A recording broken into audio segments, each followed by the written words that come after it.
भोजपुर गांव में मोहन नाम का एक बहुत ही भोला व्यक्ति था। वह भगवान का बहुत ही बड़ा भक्त था। वह हर रोज मंदिर में जाता और भगवान की पूजा अर्चना करता। एक दिन उसने भगवान से कहा, भगवान, आप कब तक यहाँ मूर्ति बनकर खड़े रहेंगे? अगर आपकी आज्ञा हो तो आज आप जरा कहीं घूम आइए। आपकी जगह मैं यहाँ खड़ा हो जाता हूँ। भगवान मोहन की बात सुनकर स्वयं प्रकट हुए और कहा, मोहन, मैं तुम्हारी भक्ति से बहुत प्रसन्न हूँ। ठीक है, मैं चला जाता हूँ, परंतु एक बात का ध्यान रखना कि मेरे जाने के बाद यहाँ जो भी दर्शन के लिए आए, जो भी मांगे, जो भी करे, जो भी हो, तुम कुछ मत करना, कुछ मत बोलना, बस मूर्ति बनकर खड़े रहना। ठीक है भगवान, जैसी आपकी आज्ञा। यह कहकर भगवान वहाँ से चले गए और मोहन उनकी जगह मूर्ति बनकर बैठ गया। थोड़ी देर बाद वहाँ एक व्यापारी आया, भगवान को प्रणाम किया और वापस जाने के लिए जब पलटा तो उसकी जेब से उसका पर्स गिर गया। व्यापारी ने ध्यान नहीं दिया और वह वहाँ से चला गया। व्यापारी के जाने के बाद एक गरीब आदमी वहाँ आया और भगवान के सामने हाथ जोड़कर गिड़गिड़ाने लगा और कहने लगा कि भगवान, मेरे घर में खाने के लिए कुछ भी नहीं है। मेरे बीवी बच्चे सब भूखे हैं। कुछ कृपा कर दीजिए, कहीं से कुछ पैसे मिल जाएं ताकि मैं अपने बीवी बच्चों का पेट भर सकूं। यह बोलकर प्रणाम करके जब वह पलटा तो उसे वह पर्स जमीन पर पड़ा हुआ दिखाई दिया। उसने पर्स उठा लिया, भगवान को फिर से प्रणाम किया और धन्यवाद किया और कहा कि भगवान, आपकी बहुत बहुत कृपा है, यह सब आपका ही चमत्कार है, और खुश होकर वहाँ से चला गया। यह सब होते हुए मोहन देख रहा था, जो भगवान की जगह वहाँ मूर्ति बनकर खड़ा हुआ था, और सोच रहा था कि यह क्या हुआ, यह तो चोरी करके ले गया।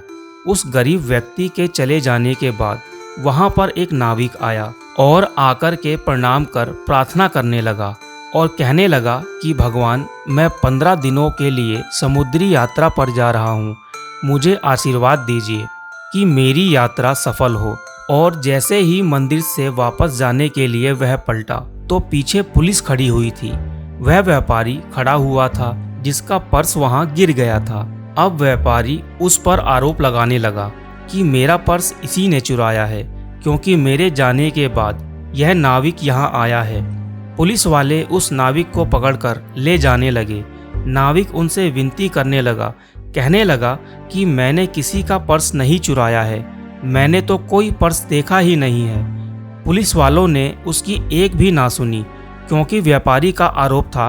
अब पुलिस वाले उसको पकड़कर ले जाने लगे। तभी वह भक्त जो मूर्ति बनकर वहाँ खड़ा था, वह कहने लगा कि नहीं नहीं, इसने वह पर्स नहीं चुराया है। इससे पहले एक गरीब आदमी आया था, वही इस व्यापारी का पर्स चुराकर ले गया है। उसके घर जाओ, आपको वह पर्स मिल जाएगा।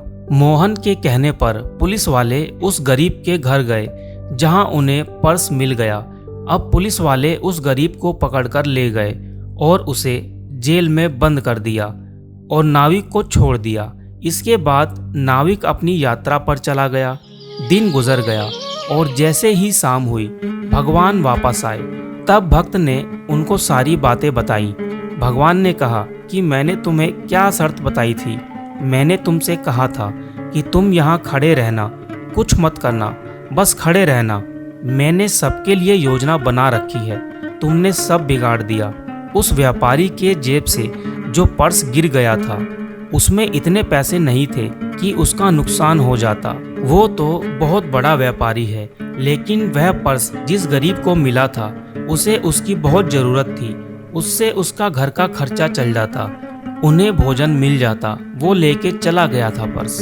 उसके बाद जो नाविक आया था, वह नाविक जिस 15 दिन की यात्रा पर जाने की बात कर रहा था, वहाँ भयंकर तूफान आने वाला था। वहाँ उसकी मौत निश्चित थी। उसकी पत्नी विधवा हो जाती, इसीलिए मैंने योजना बनाई थी। तुमने सारा काम बिगाड़ दिया। तुमने उस गरीब आदमी को जेल में डलवा दिया उस नाविक को यात्रा पर भेज दिया। अब उसकी जान चली जाएगी, उसकी पत्नी विधवा हो जाएगी। भक्त हाथ जोड़कर रोने लगा, माफ़ी मांगने लगा कि कुछ तो कर दो। भगवान ने कहा, अब तो सब बिगड़ गया। यह कहानी हमें सिखाती है कि प्रभु ने सबके लिए योजना बनाई हुई है। तो यदि आपके मन का नहीं हो रहा है, जो आप चाह रहे हो वो नहीं मिल पा रहा, तब भी आपके दिल से धन्यवाद निकलना चाहिए, क्योंकि प्रभु में आपका भरोसा अटूट होना चाहिए।